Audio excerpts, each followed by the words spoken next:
Welcome back to Emma's Pearls. I have with me Kim and Sharalyn Howcroft. So, Kim, do you want to introduce Sharalyn? Yes, Sherilyn and I have been friends for 25 years now, and we're glad to have her on the program today. Sherilyn works at the Church History Library as researcher and project archivist for Joseph Smith papers. She specializes in handwriting identification of Joseph Smith era records and manuscripts. Also, she has worked on the legal series online for Joseph Smith papers. So we're glad to have you here to shed some light on a lot of history with us today. Yeah, and so one of the big things we wanted to go over is kind of the history and what happened after the martyrdom, more specifically, what happened with Emma and her children. So, Sherilyn, will you kind of tell us what happened? Sure. So one of the things that I like to do before I even start talking about Emma is to give people a sense of the records, because if we compare Emma's records to Joseph's records, there is a significant lack. And what I mean is a lot of her life experiences are recorded by others. We see her thoughts. We see her through the eyes of other people for the most part. And so trying to get a pulse on her as an individual, we have to look at the handful of her letters that survived. From those letters, we can see that she's a doting mother. She's very capable. She's articulate. She's a patient individual, and she's very long-suffering in all the sacrifices and suffering that she experienced as a result to her dedication to the gospel of Jesus Christ. She is an exceptional woman. But because there's so little that's penned by her, she is to some degree an enigma. That title of Avery's book is apt because of the lack of records that are coming from her. Now, we do have the handful of records, but even with those, it's difficult to climb inside her head to understand her thoughts and her motivations and experiences when her writings are so few. So many times when we approach her or we try to understand her, we're capturing a glimpse of her through her select writings, but the majority of the time through the experiences of others, how they're perceiving her and how they're interpreting her behavior or her actions. And when it comes to the period directly after the martyrdom, some of the challenges that we have in confronting her is that the voice for the family at that point and during the settlement of the estate, at least those early years, are the writings of her son, Joseph Smith III. Now, at the time of Joseph Smith's death, Joseph Smith III is 11 years old. And so here we have his explanation of what is happening is occurring many years down the road. He is now a man, and he's recounting events from when he was 11 years old. So you have the articulateness of an adult that sometimes represents the events as they happened in the past in the mindset of an 11-year-old. Now, I have the wonderful experience of having two 11-year-olds. They recently turned 12, and it's been interesting to me to see the things that they understand in context and some things that they just aren't grasping the context. Now, when I apply that to Joseph Smith III, I have no question in my mind that he was trying to faithfully represent the things that he experienced as he saw them. But because he was 11 years old, there are things that he portrayed that are lacking context. And so I want to give a little bit more insight into that. We can't cast aside his experience by any means. And we can't cast aside the things that he experienced and how he perceived them, because the way that he perceived them, as you can probably attest, are to some degree have impacted the way the generations of the Smith family have perceived the experience of the family after the martyrdom. But I do think that it's important to be able to unpack that a little bit, to really dig into the sources and say, hey, are there other records, other resources that can corroborate what he's saying? Or are there things that say, he's a little off base, but here's why? And so I think it's useful to kind of explore those things as we go into this, and to just to get a sense of what he's seeing, what's happening with Emma, what various sources are saying, what is going on with her. So just to kind of set the scene for this, Joseph and Hyrum are killed in Carthage, Illinois, in the county jail there on the 27th of June of 1844. The saints get word in Nauvoo that Joseph and Hyrum are dead, and martial law is declared. The bodies are brought back to Nauvoo on the 28th of June, and they're brought back to the mansion house where they are washed and prepared for a family viewing. At that viewing, we have some key individuals there. Emma is there with her children. Mary Fielding, Mary Fielding Smith, who is the wife of Hyrum Smith, is there. We also have some other sources that say, there's other individuals there, but it's and also Lucy Mack Smith is there. And so you have this moment of private grief of the family. Emma at the time is pregnant with David Hyrum, and but there, and even just to describe, what's actually happening the day of that experience is just harrowing. Emma, there is a point where she tries to approach the coffins and she collapses. And then when she finally gets to the point where she's able to stand, she exclaims, "Oh, Joseph, my Joseph, have they taken you from me at last?" And when we get to the, if you look at some of her later writings, when she talks about this sense of Joseph and him dying, him being murdered, she gives this sense that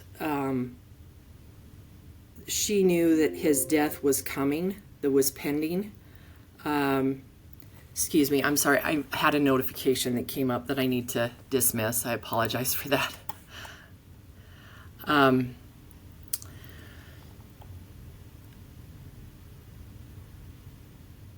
Okay, so they go to the family viewing, and also you have Lucy Mack, who is just consumed with grief. Mary Fielding, there's this sense that she's silent, but just the sobs are racking her body, and so they have this time to, and there are other records that get into more graphic detail about what's going on in the room that I'm not going to detail because that might be a little shocking for some listeners. But it's if you think of we have so thoroughly in our era distanced ourselves from death and dying and all of that it's. There's a lot of things that were going on there in terms of the bodies and the decay of the bodies that is depicted, but I'm not going to go into. But the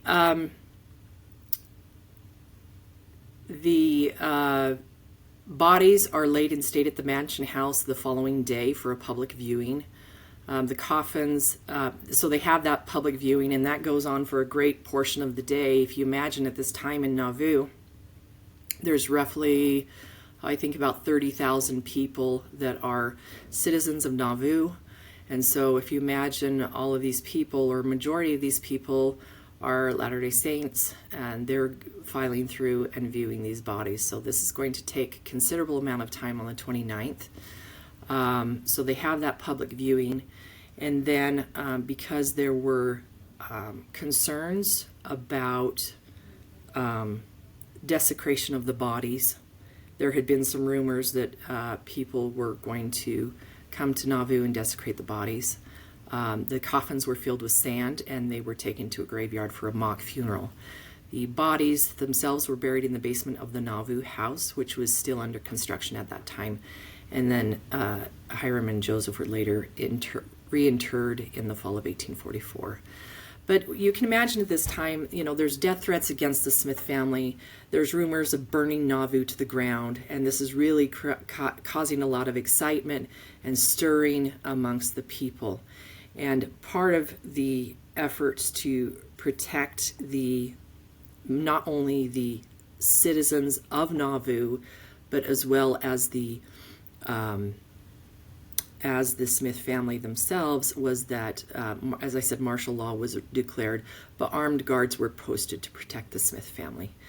And if you go into Joseph Smith III's memoirs, he talks about the surveillance and the scrutiny of the Smith family in the sense of armed guards being placed around the home. And there's some things that I found rather interesting about this account. Yes, of course, there were guards protecting the Smith family.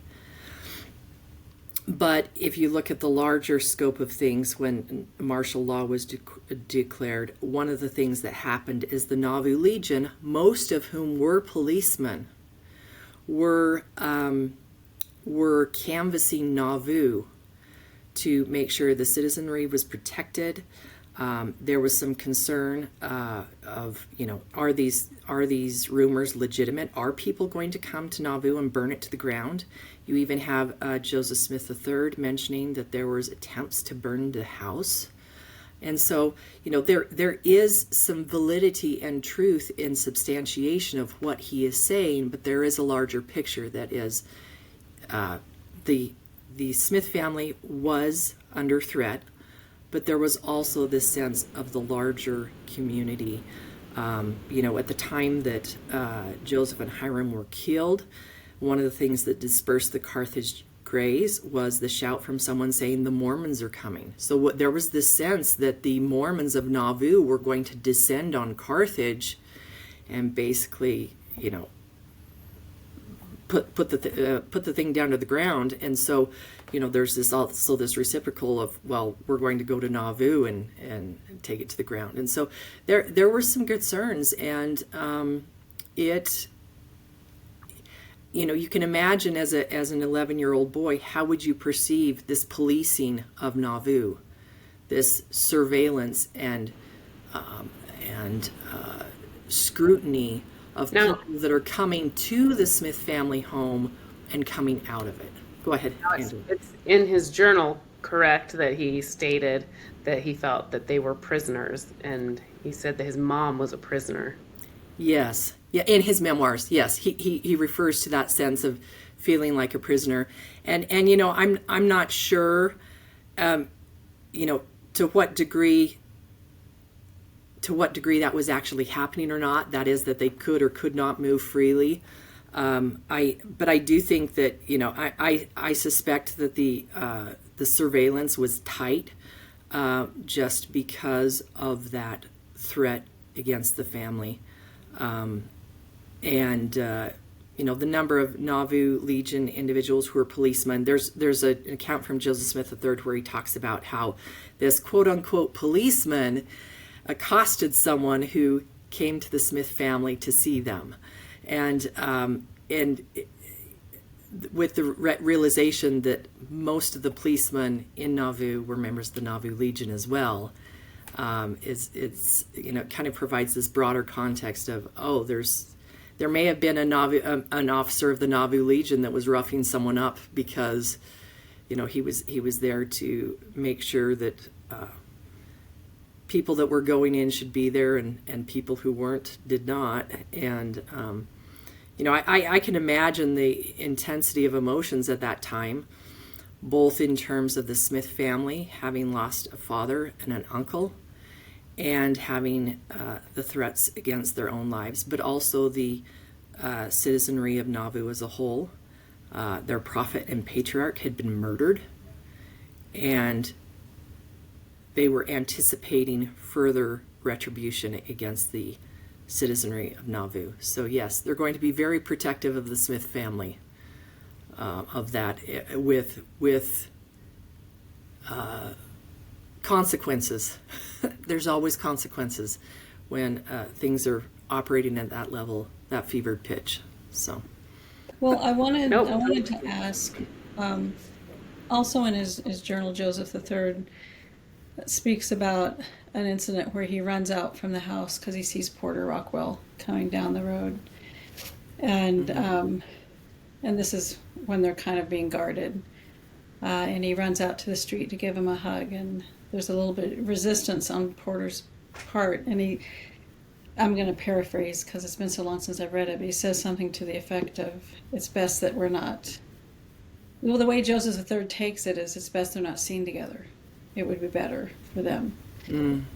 So, I don't know if you could... I don't know if I have any information to kind of explicate that scenario. I mean, Porter himself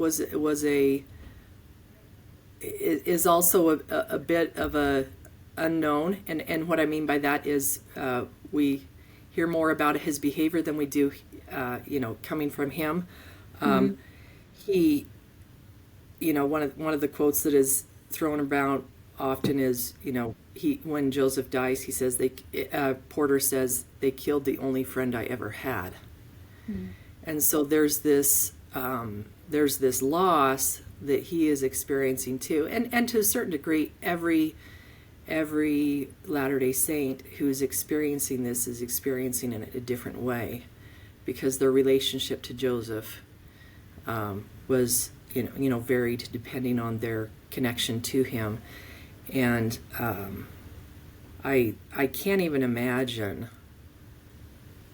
I think anytime that we wade into the personal catastrophes of people's lives, there's a lot of things that we can't perceive as given. We can't expect people to act a certain way because they're in the middle of a catastrophe. We can't anticipate how they will respond and how they will direct their actions in the future. Because I have never had the experience of having my husband brutally murdered. I've never had the experience of being out of town when my prophet is murdered and I'm on a mission back east and no one's there in leadership back in Nauvoo. I mean, these are things that really require us, as we interject ourselves into the catastrophe of other people's lives, that we show a great deal of grace and a great deal of kindness for them in the middle of the most harrowing experiences of their lives. And so, when I hear people, when it comes to things that ensue with the estate, when I hear people, either defend Brigham or defend Emma, or go on, the side of Team Emma or on the side of Team Brigham, I'm like, this is far, far more complicated than that. And we need to allow them to be in those spaces as they're confronting the present of their lives. I mean,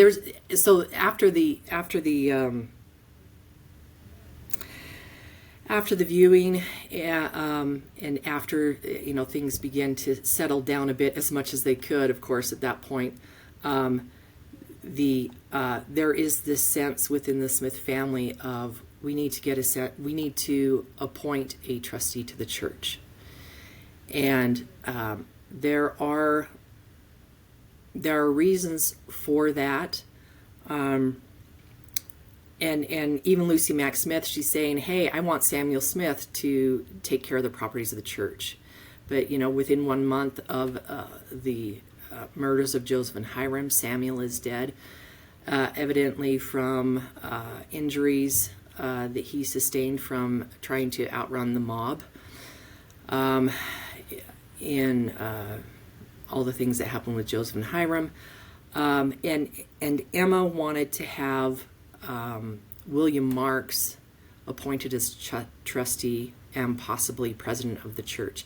Now you have to understand, at the time that Joseph and Hyrum died, there are only 2 members of the Quorum of the 12 that are in Nauvoo. Okay, let me just back up. So at the time of the martyrdom, there were 2 members of the Quorum of 12 that were in Nauvoo. The rest of them were actually out on missions. They were political missions. They were campaigning for Joseph's presidency for the United States. And so you can imagine you have these two men that are there in Nauvoo, and everyone else has been dispersed. So the 2 individuals were Willard Richards and John Taylor. And then you have William Clayton, who is the private secretary of Joseph Smith, private secretary and clerk, who is the one that essentially has the knowledge about the finances. And so Emma is really pushing, we need to have an administrator appointed for the estate. And there's a couple of reasons why she's doing this. One is that her ability to access funds from the estate is contingent upon the estate's assets being liquidated. Things need to be sold off.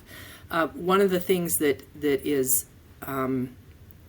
problematic at this point are laws in the United States regarding women and property. And I want to explain this a little bit because it will set the context for what Emma is experiencing. So at the time, the laws of coverture stated that if a woman had properties at the time that she was married, those properties and the ownership of those properties was automatically transferred to her husband. And so any rights that she had to those properties were immediately swallowed up into the rights of her husband. So the law essentially saw husband and wife as one entity.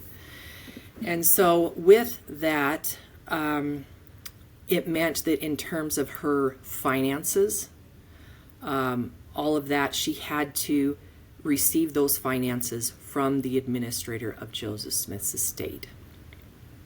Now, does this also include her children? Yes, and here's the thing is we tend to think that if a person died, so if someone had their spouse die, we would say, oh, the stuff in the home is theirs. Of course the mother has guardianship over her children, of course. But that's not the way it was in 19th century America. What happened is upon the point of a husband dying specifically, the personal property, so, your chairs, your horses, your cattle, your feather tick for your bed, everything that's in the house is going to be auctioned off. Now, you can imagine, there's so many things that we anticipate as given in our lives when spouses die. We don't anticipate for people to swipe in and take everything from our homes and sell it, or to automatically assume we don't have rights over our children. But that's the law that M.S. Smith is encountering at the time of Joseph's death. Joseph had not assigned an administrator at the time of his death.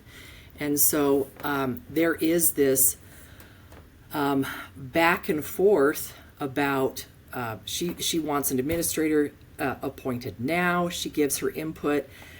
William Clayton is having cold feet. He says, I really think that we should consult with the Quorum of the 12. They're out. Most of them are out back east. We need to wait for them to come home. And so there's this waiting period where they finally all get back into Nauvoo in the first week of August of 1844. So in the meantime, there is this month where there's this the financial records of Joseph Smith are being reviewed by both William Clayton. Emma is doing her part.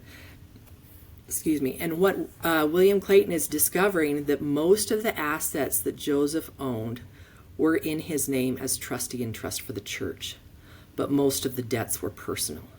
Now this is where the crux of the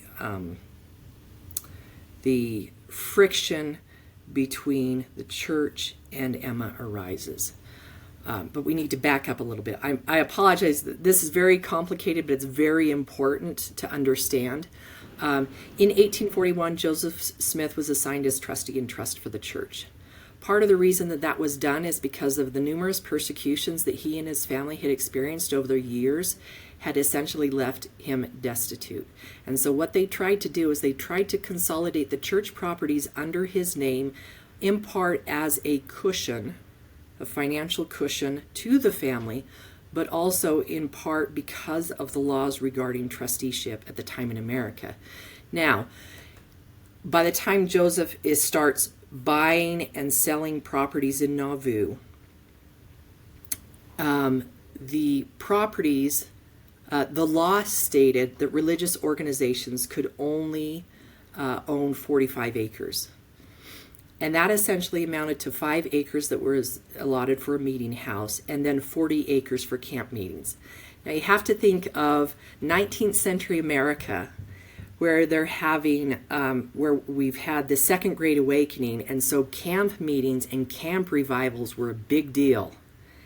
And these were large gatherings, and you would have an influx of people not only from the community, adjacent to or adjoining this campground, but people from adjoining communities coming to these campgrounds. And so this idea of a camp meeting space, 40 acres for a camp meeting, that was very much a part of the religious milieu of the time.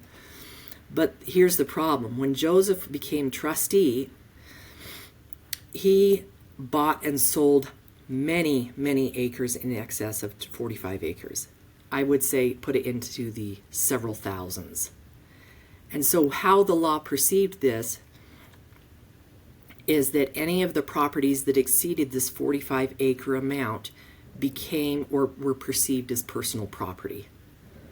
So all of this property, thousands of acres, Joseph had received as trustee, or that he had deeded as trustee to poor members of the church coming from Britain, or various people that are coming in to the city.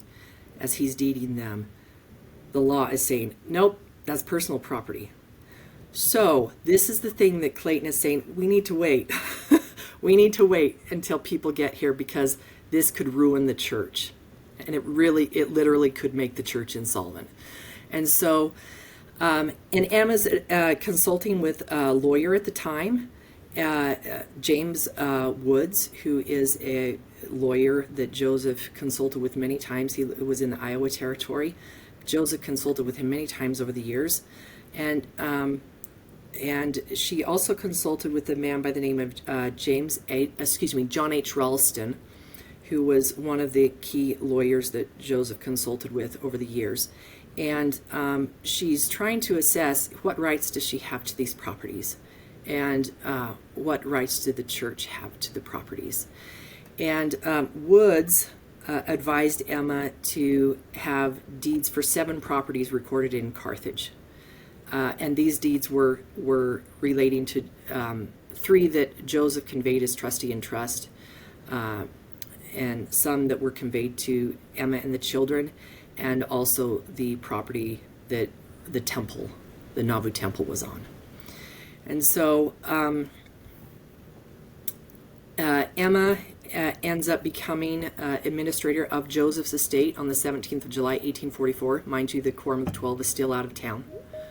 But she has signed a bond saying that she will administer the rights relating to the administrator, her role as administrator. And the law prioritized the widows administering the estate of their husbands. And so as she's doing this, there's a few things that keep her from moving forward, because she really wants to move this forward at a fast clip. She has to, there's an inventory is made of the personal property.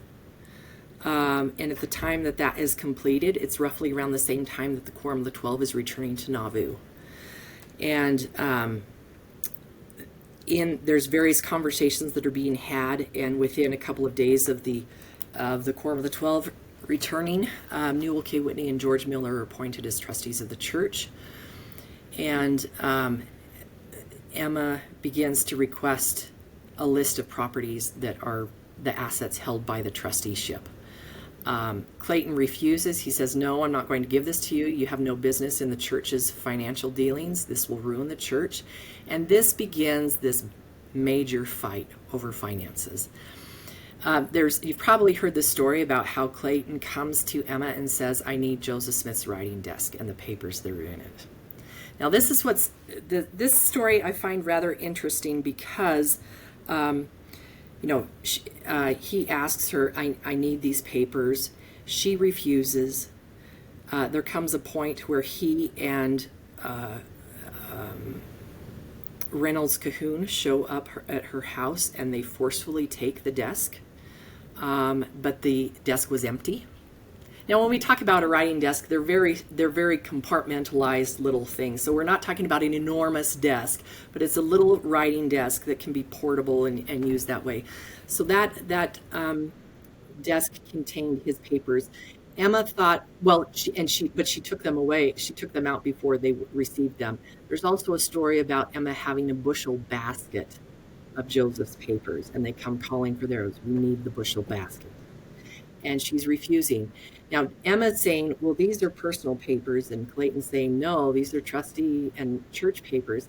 Now, I have to tell you, in my experience with the Joseph Smith papers and combing through literally every document that we have, they were both right. And here's why. It's because very, very rarely would Joseph write a letter and have it just be a newsy letter. He would have his correspondence interlaced with financial transactions impacting the church. And so it wasn't ever a letter that was just addressing one thing. In fact, it had multiple things relating to his personal finances as well as church finances that were interwoven into these records. And so it's very difficult to say, well, what was the church's and what was Joseph's was Joseph's, because his records do not support that. And what was going on at the time of the trying to deal with the state certainly bears that out, that they were essentially contending over the same properties and over the same assets. And Emma accuses Clayton of stealing $200 in gold, which he says, hey, this belonged to the Nauvoo Temple Committee. But there's also, Joseph had received a loan of $1,000 for the city of Nauvoo. There was attempts to try to recoup that, and Emma claimed that it was the personal assets of the state. So she claimed, hey, this is mine. And so you can see that there's this back and forth of trying to figure out who has what, and it really foments the pot. And there comes a point as they're continuing to assess everything that's going on with the assets of the estate that they realize that the bond that Emma created initially as administrator is not enough. The bond itself had to be at least twice the amount of what was perceived, what the assets of the estate were perceived. So she initially did her bond for $2,000, which meant there was this perception at the time that Joseph would only have $1,000 in assets. But by the time we get to August of 1844, they realize the assets are much larger, which means the bond needs to be larger. So they're saying, hey, we need to have you write a new bond. And the amount affiliated with the bond, that sum was $6,000. So at that point, they're recognizing that they believe that the assets of the state at that point are roughly around $3,000.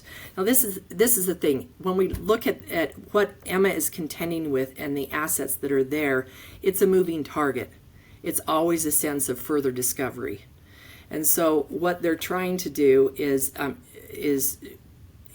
to make sure that they're doing things legally, at least when it comes to the paperwork here. But she didn't sign a new security bond. I can imagine that level of amount. Again, her the money that she can get as a widow is tied up in the estate. So she likely does not have that money to increase this bond. So her administratrix rights, her letters of administration were revoked in September of 44. Now, it's interesting because Joseph Smith III never mentions that his mother became an administrator of the estate. He never mentions that. He never mentions that her role was revoked because she failed to sign this new bond. When all this is going on, I mean, this is the thing that's there's so much that's piled on each other in terms of what's happening when. It's really important to understand. Here it is August when her administrative rights are revoked, and still nothing has been done to try to figure out who killed Joseph and Hyrum, like in the court system. Like nothing has been done. And part of that has to do with the fact that their local elections were happening, and so people were kind of tied up in that. But by October, they're trying to find witnesses to provide testimony for the grand jury to try to pin down which men do they need to indict for the murders of Joseph and Hyrum. And so, to make a long story short, the court case does wrap up in May of 45, but there's only 3 Latter-day Saints that are offering testimony regarding this. And there's no church leaders that are involved. And there's a lot of rebutting the testimony from defense witnesses, trying to punch holes into their testimony and that kind of thing. The jury renders a verdict of not guilty. The Latter-day Saints feel like this has been a sham trial. The prosecution for Hyrum's trial doesn't even show up. It's the sense of, Joseph's trial, it shows the writing on the wall. We're not going to get justice. Justice isn't going to be served. And so this is the type of thing that this kind of cloud that's hanging over the Latter-day Saints as a whole is the sense that they're not going to get justice. But there's a lot of things that are going on once this is passed on. The estate is passed on to a different administrator. The next administrator is a man by the name of Joseph Coolidge. And he's appointed the day after Emma's letters of administration are revoked. And he basically takes the inventory of personal property that was created at the time that Emma was administrator, and he announces a sale. He publishes a notice of sale of this personal property. So according to Illinois law, they have to sell the personal property first before they can even touch the real estate. Okay. Fortunately, they give widows the option, if they wish, that they can receive some of their rights. It's called a dower's interest. They can receive that interest in the assets of the estate. They can receive that from the personal property. And so that's up to the widow to decide, do I want to cash in on some of this and actually keep some of my stuff, right? And Emma does. And so some of the things that she ends up keeping are Joseph's 2 horses, Charlie and Joe Duncan. She keeps her weaving loom. There's some household furniture that she ends up keeping, but she has the right to go ahead and cherry pick what she wants before these things are sold at auction. So we end up having an auction in October of 1844, and that auction includes personal property that's there at the mansion house, as well as personal property that was held at the Smith farm. And so, but it's very interesting when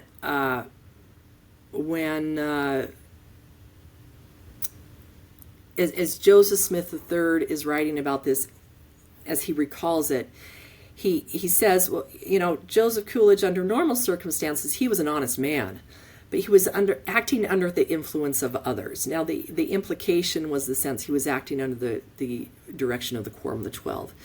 But Joseph Smith III thought that the family, under Coolidge's administration, the family was subjected to, this is a quote, a series of injustices at his hands and disagreeable experiences which became almost unbearable. Now, there's challenges in trying to refute this or even to substantiate it, because there's only a few things that Coolidge does while he is administrator. He sells the personal property. He creates inventories of the notes, so basically the money, and then he starts. He publishes a notice of a sale of real estate, but he's specifically targeting the Joseph Smith properties, and it's not. It's not. He's not even looking at the trustee and trust properties. Now,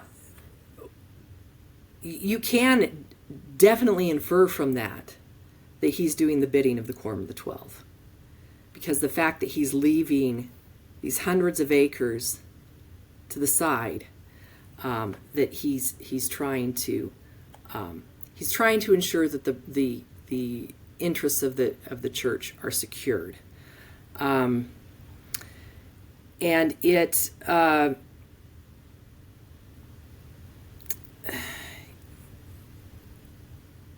Again, this creates problems for Emma, because the most of the value of the estate isn't the personal property, right? It's the land, and so she's again wanting the land, but he ends up selling some land during his administration, and then there comes a point where Coolidge had left the state, but he hadn't informed anyone, and he so when the court becomes aware that he's left the state, they make an order. Hey, Coolidge, you need to settle your accounts. Of course, he doesn't show up at this point. This is in 1848. Of course, he doesn't show up. He's in Nebraska at this point, and so his administration is revoked, and John Ferris is appointed. I know this is a very long story, but let me wrap up Ferris's administration this way. By the time Ferris gets appointed in just a minute? Can I break in just a minute? Because looking at the process, we're already at 1848. So this wasn't solved quickly. Didn't it take about 10 years for this to... So when the administration is finally absolved entirely, completely, it's 1852. And so you can imagine, how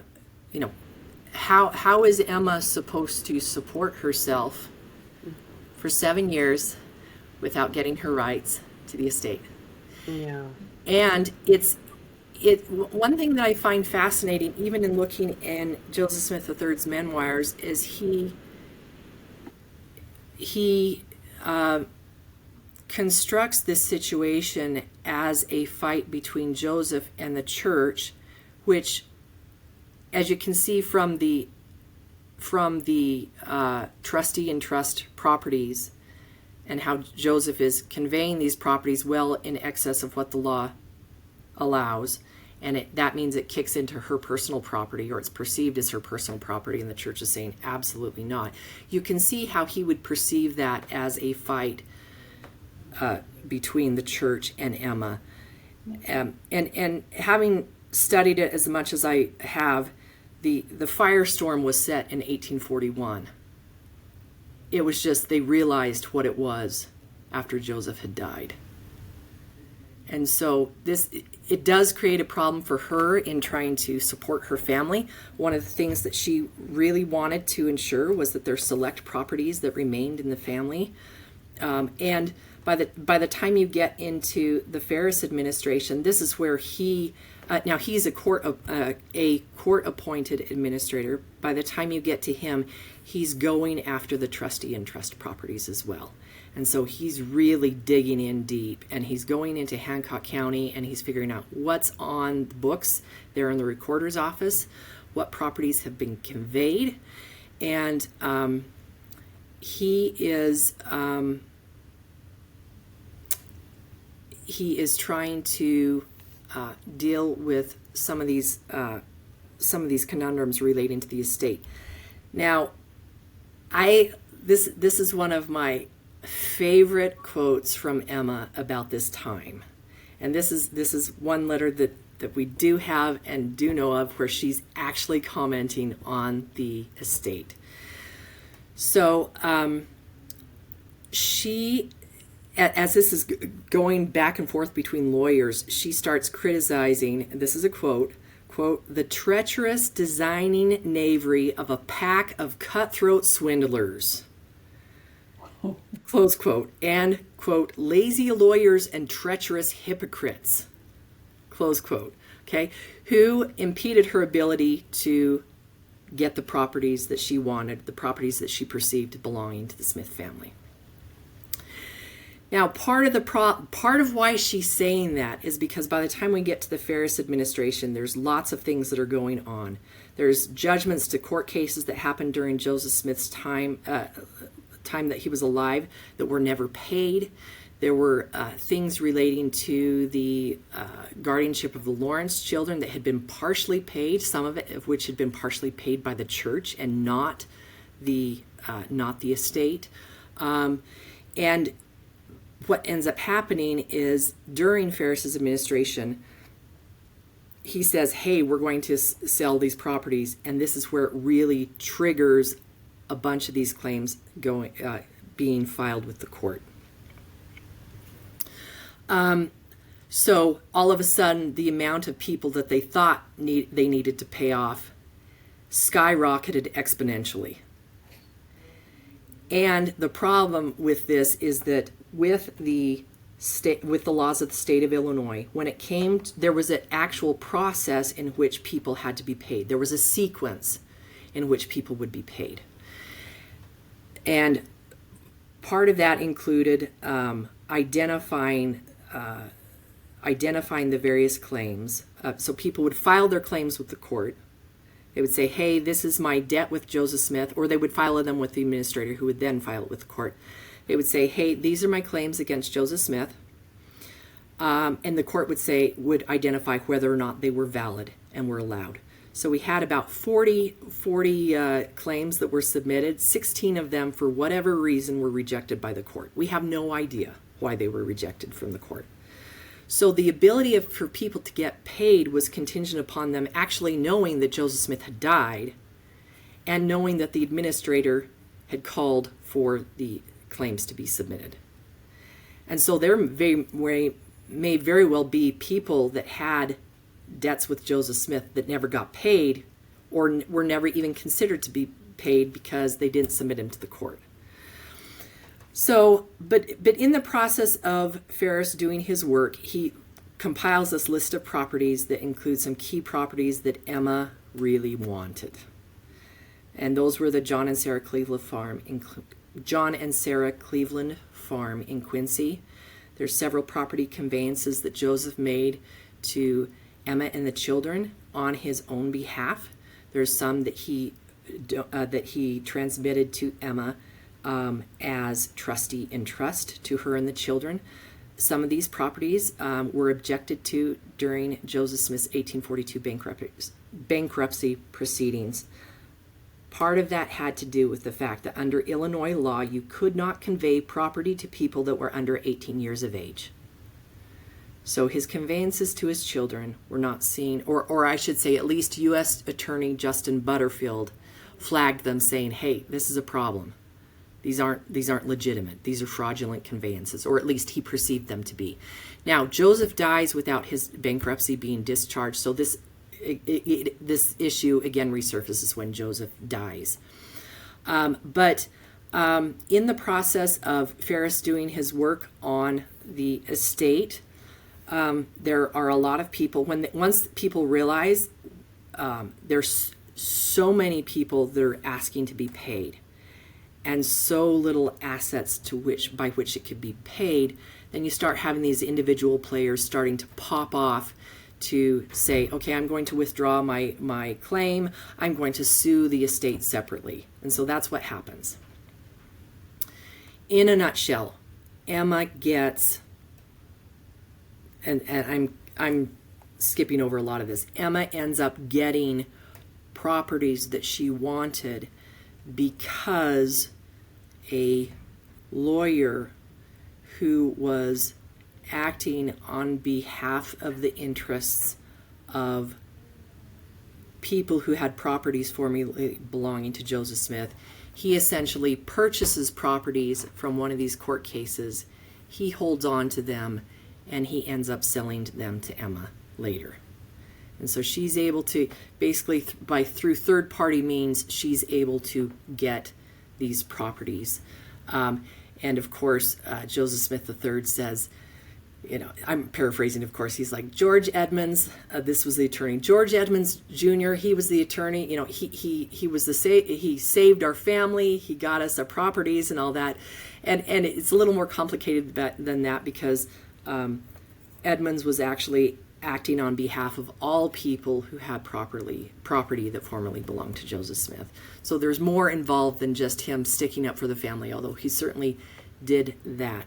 But so at that, this is in the 1850s where she gets some of this, and then the bulk of the assets for Joseph's estate end up getting recouped by the U.S. government. So if you recall, Joseph ends up purchasing the steamboat, is the steamboat Des Moines. He ends up renaming it Steamboat Nauvoo. He didn't end up paying that within the time frame that he should have. The USA ends up there ends up being a lawsuit against Joseph to pay this. So there's an 1842 judgment against Joseph for payment of the steamboat Nauvoo. That doesn't happen. And so that's this major debt that remains after Joseph's death because of the laws and because of how they prioritized claims. The U.S. government was one of the first. And so as a result of this, the case was USA versus Joseph Smith III and others. That's going on in the 1850s. As a result of that, USA gets a majority of the properties, and they sell them in a series of auctions. Now these properties, as you can imagine, by 1850s, most Latter-day Saints are out of the area. So these are subsequent purchasers of these lands that essentially get their land pulled out from under their feet. And so but from that lawsuit, USA gets paid. Emma, who by law should have had 1/3 of the assets, she makes an agreement with the court that she'll deny her dower's interest in exchange for 1/6 of the interest from the auctions of these properties. And from that auction, from those auctions, she ends up getting her dower's interest. So at this point, this is when the money starts kicking in. Is that she finally gets this money that she should have got all along. So I know that was a very long story. Go ahead. Curious if that's how it's generally gone. Like, how did it go with Mary? Was she able to get what she needed earlier, and other women who've lost? I mean, I know there were a lot of saints that lost their husbands in some of these raids. Yeah. So her Mary Fielding's trajectory is a little bit different. I have not looked fully into the Hyrum Smith estate.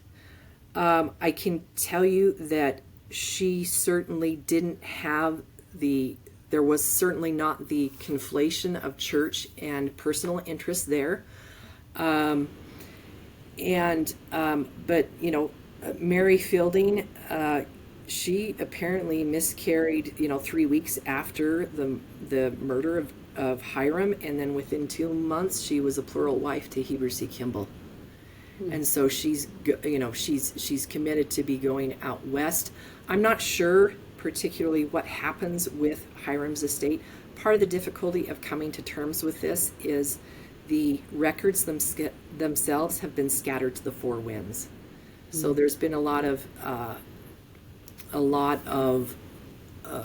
the documents relating to the estates that have filtered out of courthouses, and so trying to pull it back together and piece it together is very, very challenging. So I haven't done that work of piecing it together for Hyrum's estate as I have for Joseph's, but if I look back on all that Emma's trying to do regarding the properties that she's interested in she ends up with the Nauvoo house. She ends up with the mansion house. There's also the homestead. So these are key Smith family properties, right? But she's also using these even when things are in kind of flux as to who owns what. She's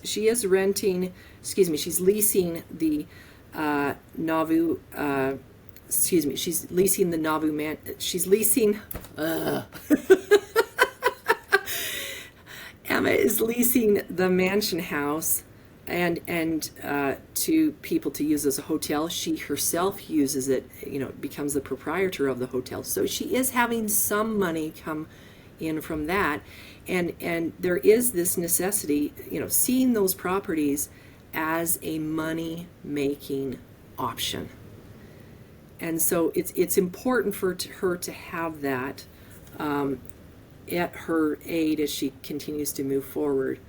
I apologize that the estate stuff took so long. I mean, there's a lot of things that are going on with the Smith family themselves in terms of the what's happening with the family. By the time we get into the 1850s, this case has just wrapped up. Well, I should back up. Emma. Specifically, when Emma starts using the mansion house as a hotel, she leases the hotel to William Marks, who is the stake president. Stake president of Nauvoo and a member of the High Council. She leases that to him, and then she hightails it out of there because the things are really starting to get sketchy in Nauvoo. And then you have because the fomenting, the citizenry in the area wanting to get the Mormons out of the area. And you have the Battle of Nauvoo in September of 1846. Fortunately, she's already out of there. She's in Fulton with family members. She has her children with her. And so she's trying to stay out of the fray. And that's happening also with Lucy Mack. She ends up getting out of there. She leaves the mansion house in September of 44, likely because of William Marks leasing the building. And she is living with Lucy Milliken, her daughter, and Lucy's husband, Arthur. And so there's a time where Lucy Mack Smith is out of Nauvoo, again, getting out of the fray of this Battle of Nauvoo. In January 47, Louis Bideman ends up mailing Emma a letter saying, "Hey, I'm interested in leasing your property, your hotel," and she responds, "Well, it's already under lease." And he says, "Well, the guy that you have it with, he's emptying the place of its contents, and he's basically gonna take you for all you're worth," kind of thing. And she's like, "That's not happening." So she goes back to Nauvoo. She sets things straight, and she's like, "I am going to be running this place," and so she does. But she ends up interacting with Louis Bideman, getting to know him better, and they end up getting married in the latter part of 1847. Can you just share really quick how she initially got guardianship of her kids? So the guardianship of her children, part of that was happening in the midst of the administration of Joseph Smith's estate. And she had to petition the courts to receive that guardianship, but there also needed to be someone to represent the interests of the children. I mean, this is where it gets really wild when you think of this sense of children and what rights does a mother have to her own children, for crying out loud? I mean, and part of the reason that you have this guardianship of the children is because the sense was that was the guardian would submit accounts to the court relating to the expenditures that were taken annually in the raising and upkeeping of the children. So that would include anything from expenditures for their clothing, maybe school, things relating to school, their lodging, you name it. And so there was a sense of, if you submit these annual accounts, you submit those to the court, and then the court would reimburse you for that through the assets of the estate. So this is all really deeply locked into the estate. But the part that I find rather amusing is, as she's involved with this, she ends up having David Hyrum, and then giving birth to David Hyrum, and then by the time he's around, I think it's like 2 or 3 years old, she has to petition the court to become his guardian. I mean, so there's just this, the insufficiencies of the law for women and women's rights generally, as well as their rights over their children, cannot be overstated. I mean, this was so the rights of women after the death of their husbands was such an uphill climb, and it really, compared to today's standards, an absolute impossibility to navigate. Yes, she does get guardianship of the children, but it does take time, and it takes time to just fully unravel to get to the bottom of all of that. As the children are growing up, she's continuing to, I'm off track here. So she ends up coming back, Emma ends up coming back to Nauvoo. She ends up she marries Louis Bideman in 1947. Apparently, Louis Bideman had come from Canton, Illinois. He owned a mill there. When he arrived in Nauvoo, he certainly had no affiliation with the church. His sense was, I don't believe in any of their doctrines or anything like that, but I believe in their right to live here as citizens of this town. And so he was very much involved in protecting or trying to protect the interests of the citizens of Nauvoo who were Mormons after that initial group of saints had left in February 1946. And so he is trying to create some semblance of reason and rationale in people of, these people have a right to live where they want to. But, and is playing a role in trying to protect people at that time. While Louis is in Nauvoo at various times, he served as a justice of the peace and also as a magistrate. At one point, he ends up, he hears of the California gold rush. He leaves in 1849. He comes back. The results of that venture to California weren't as lucrative as he thought, and so he is back in Nauvoo by 1850 and dealing with wrapping up issues relating to the estate with along with Emma. But as far, putting aside all the legal stuff, there's a lot of things that are going on. By the time, by 1851, Julia, the daughter of Joseph and Emma, she and her husband Elisha Dixon are running the Mansion House as a hotel. They end up moving to Galveston, Texas, and where Elisha is serving as a clerk for a steamboat company, and he is on this steamboat at the time that there is a boiler explosion. Boiler explosions are awful when it comes to the carnage and catastrophe that they impose, and Elisha dies a very slow death from his injuries related to that explosion. And then Julia returns to live with Emma in 1853. That same year in 1853, Louis Bideman starts getting letters from Almira Swigert, who claims that she is his daughter.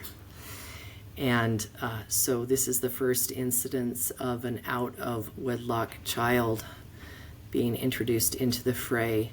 I have not done any research on Elmira Swigert, but these letters are so interesting. I would love to get his side, or if he wrote to her, did he write back to her?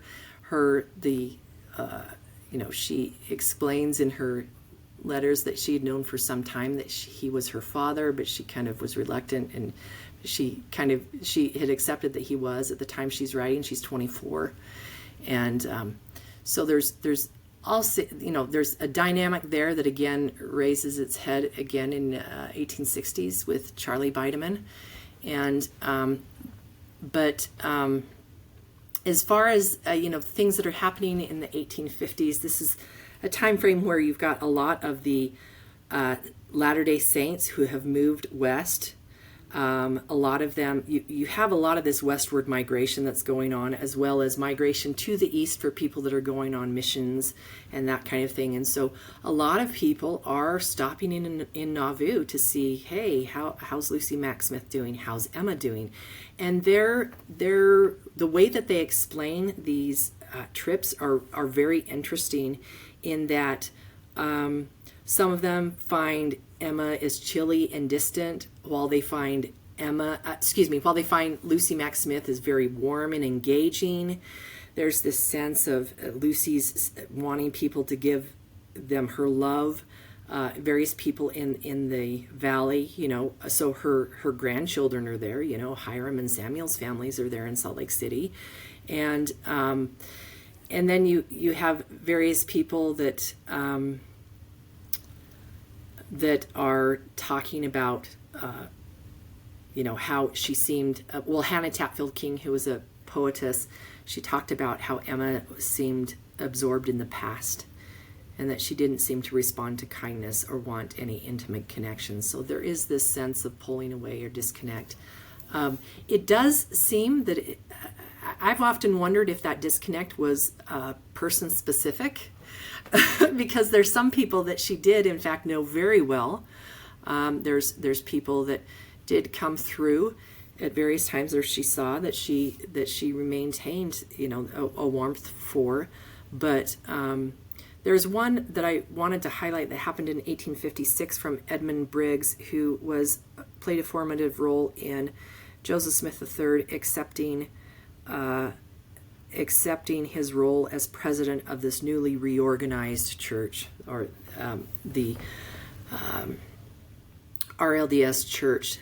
So there's a lot of people in this westward migration. People have a tendency to think that, oh, Emma didn't come west. Why didn't she come west? There's kind of this fixation, at least in this time frame, from our current stance. Why didn't she come west? And I find that question very interesting, because we have a tendency to collapse this sense of westward migration of February 46, that's when it happened, and then we're done. It's like, no, westward migration was happening beginning in February of 1846, and it ends in 1869 with the completion of the Transcontinental Railroad.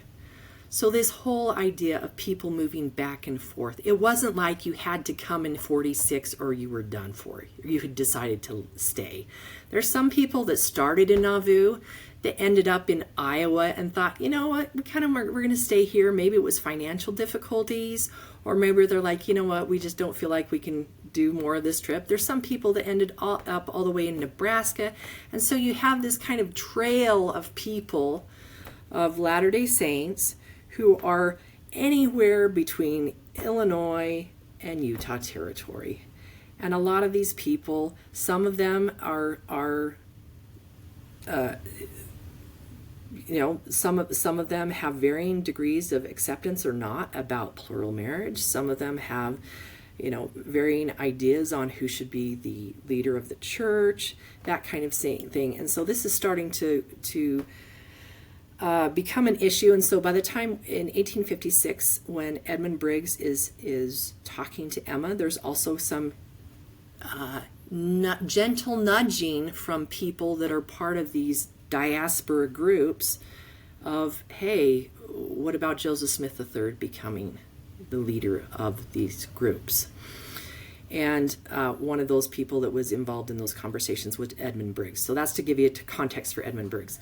But when Briggs was talking to Emma about this possibility of Joseph III becoming president, she said, "I have always avoided talking to my children about having anything to do in the church, for I have suffered so much, I have dreaded to have them take any part of it."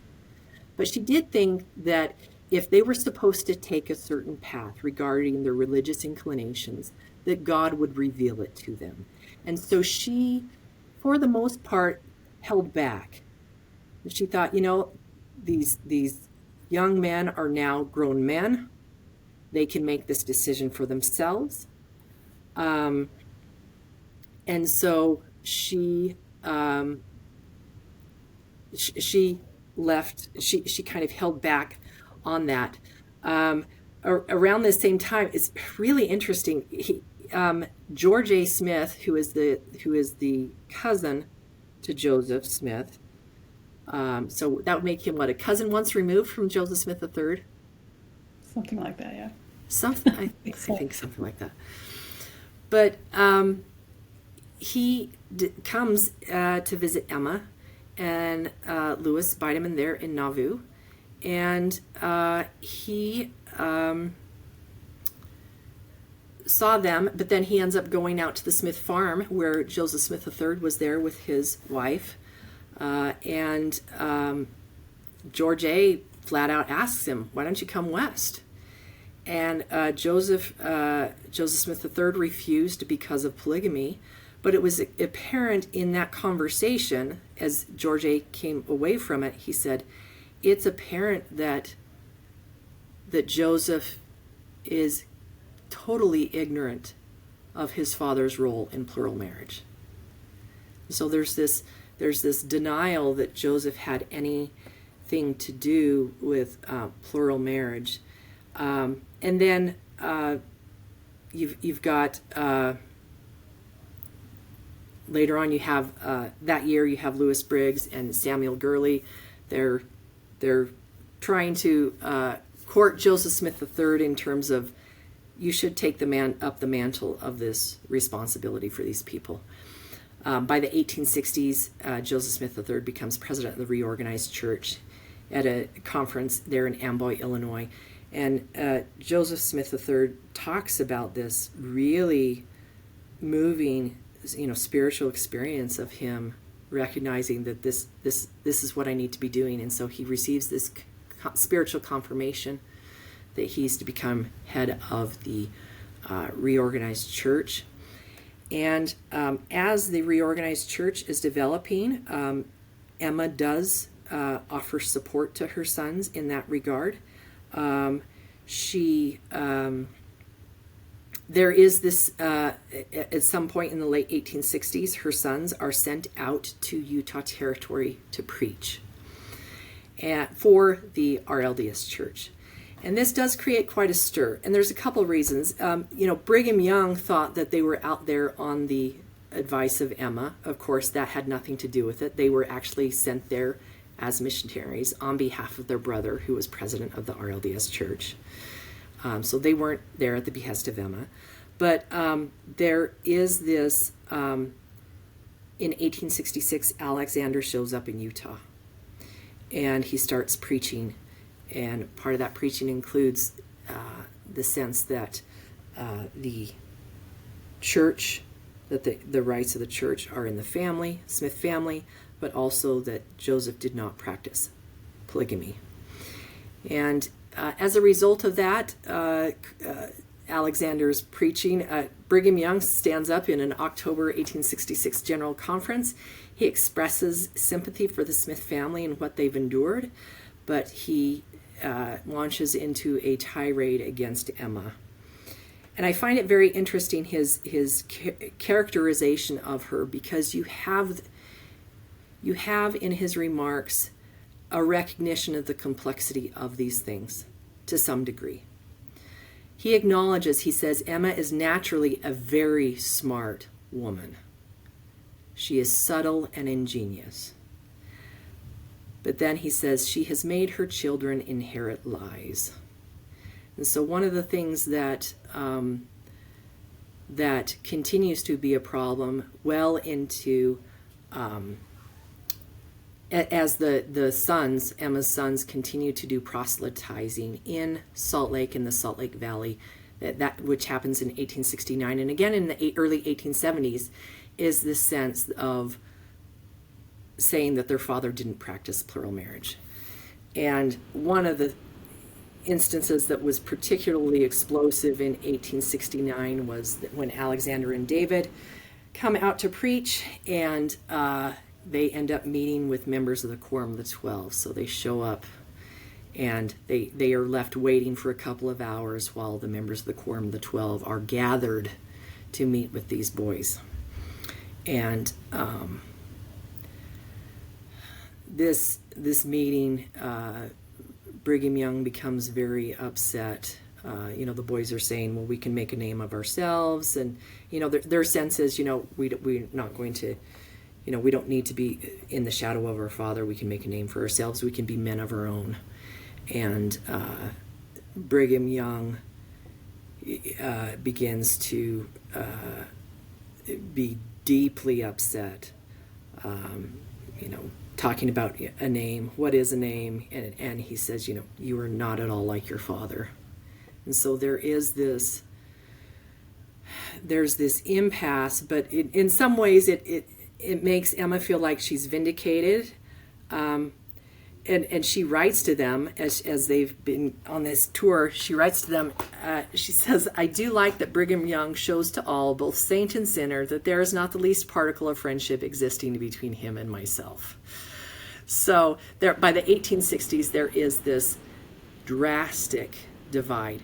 Now, a quick question. Yeah. Where do you think that divide began? Would it have been before Joseph had died, or through the whole financial? So I think part of it, I think part of it starts with the financial, because they're both put in an impossible situation, because her financial viability is contingent upon those properties, and some of those are trustee and trust properties that she thought were hers. But the viability of the church it relies on those trustee and trust properties. Now, one thing that you could say, kind of the silver lining for the westward migrating church, is that they were able to get out of the church. They were able to get out of Illinois before that real gutting of the estate actually took place. And so by the time you have the 1850 case, there's really no representation of the westward church in that case per se. But the fact that the law and the result of those properties, those that were sold and purchased by Joseph, it naturally pitted them against each other because they're competing for the same assets. So without question, that would create problems. But also, I think that there was a sense of there is a sense of betrayal on the part of Brigham, because he says some far more injurious things about her later on, but it all comes back to, he just wants her to tell the truth to her sons that Joseph did practice polygamy, that he did have multiple wives. And even when and there comes a point, in one of these trips where you have David Hyrum that comes out in the 1870s as a missionary, and he starts talking to people, and there comes a point where he realizes that the amount and he really starts to do some sleuthing. He talks to people that claim to, women who claimed to be sealed to Joseph Smith, and he did all, who gave precise details on who were witnesses and when it happened and who was involved, and he did his homework, and everything checked out. And so there comes this point where he's realizing that there's this mountain of evidence that his father did indeed practice plural marriage, and yet there's this reticence of, Mom's been telling us he hasn't. And so, do we ask her about this? Now, but on the other hand, we have to look at Emma in terms of what's happening with her. When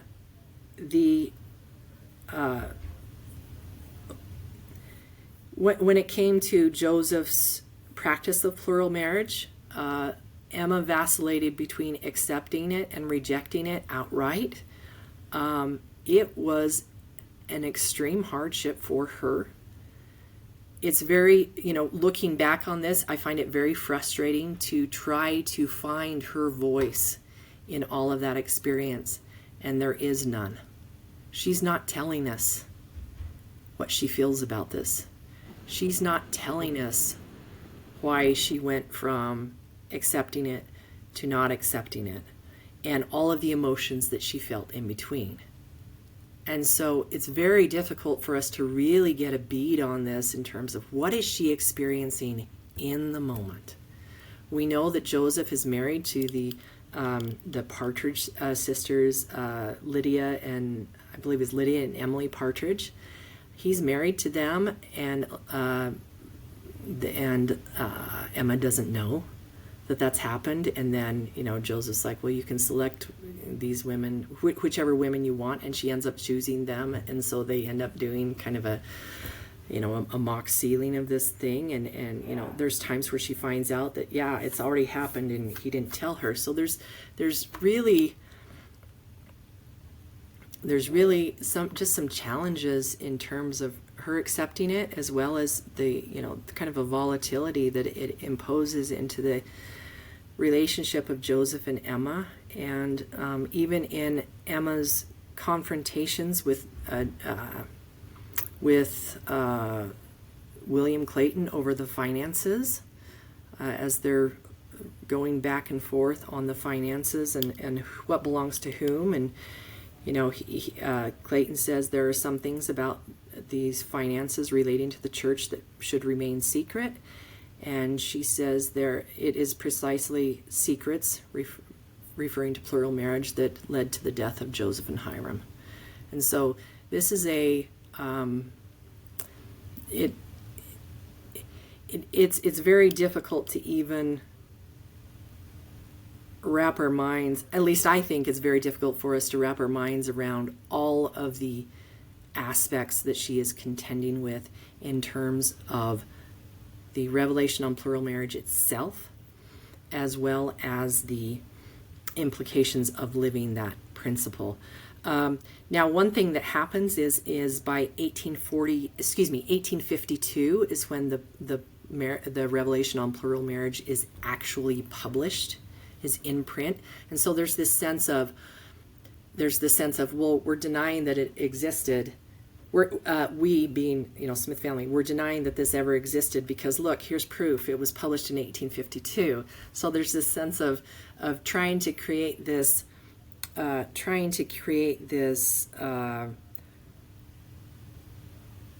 evidence or indications that Joseph was not involved in plural marriage in any way. And of course, this when David Hyrum in 1872 confronts this mountain of evidence, and it's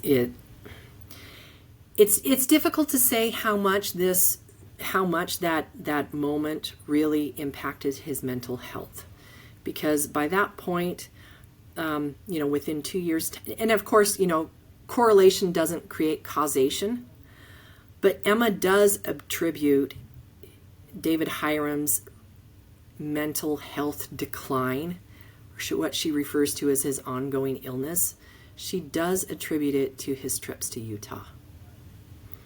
And so, by 1874, Emma is taking care of David Hyrum, whose mental health, he'll go into recovery, then he'll relapse, and then by 1877, he enters the Illinois State Asylum in Elgin, Illinois, for his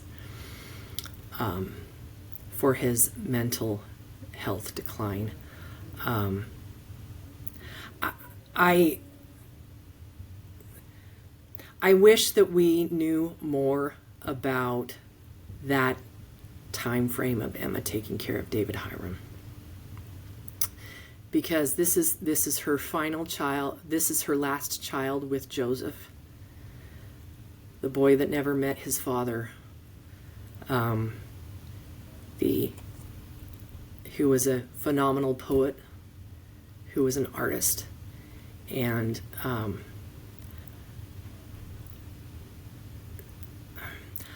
I haven't really done much exploration of this. I mean, I have done a little bit on my own, but it's the sense of what psychological impact does that have on children or on a child if they know that something substantial to their sense of normalcy and psyche. What happens when they discover that their mother has not been telling the truth about that? Now, Well, and I had always thought, thinking of him, here was a young boy.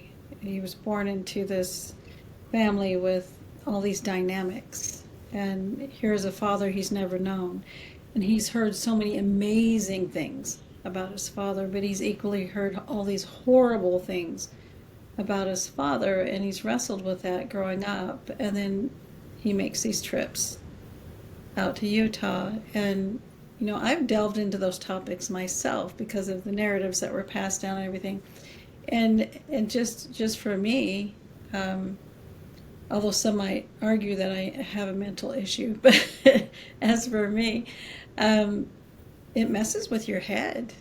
It does. If you don't have the Spirit with you and you're not strong in your faith, it can mess with your head. So for someone to walk into that, being his son, and having that just downloaded into his mind, I can see how it would have been crippling for him mentally. yeah, and that's that is the challenge of inheriting something of which dynamics, forceful dynamics that are already in play by the time you're born.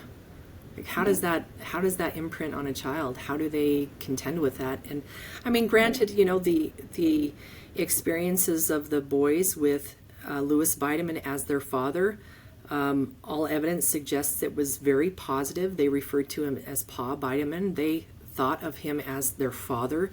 He helped raise those boys. He was very supportive of them. And even, at the time when Louis and Emma received word that, of course, in the 1860s, where you've got, where there's this realization of Charlie Bideman, who is the child of Nancy Abercrombie and Louis, that, by the time he's 4 years old, he comes to live with Louis and Emma in 1868, and he begins to be part of that family as well.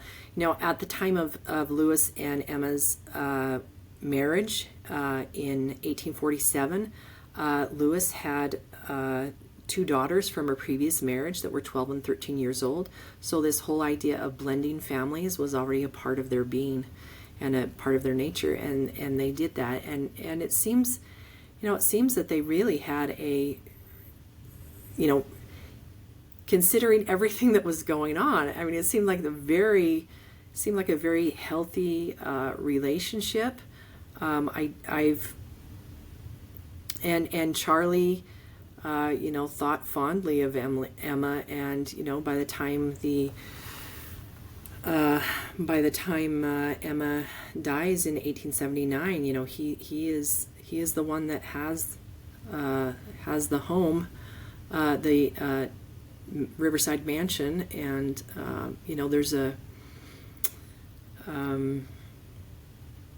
there is this sense of familial dynamics.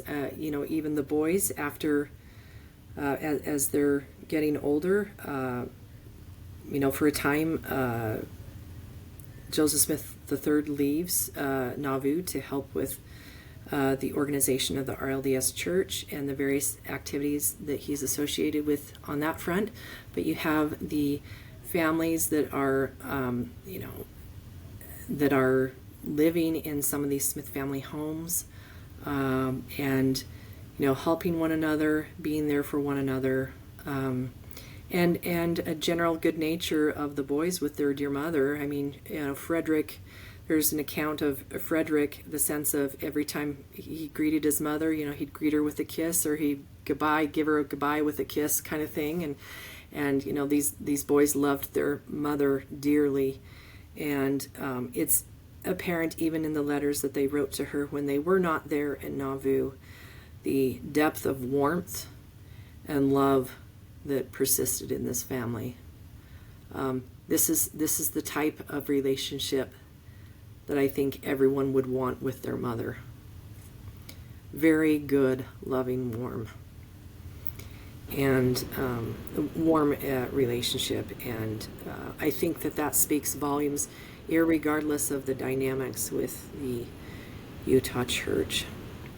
Yeah, I mean, it carried through their own children, and even the way Joseph Smith III reacted with my grandmother, Emma Bell Kennedy, was very, very loving to his niece. Yeah, family absolutely. And even, I mean, it's very interesting, when we talk about Emma and her absence from Salt Lake,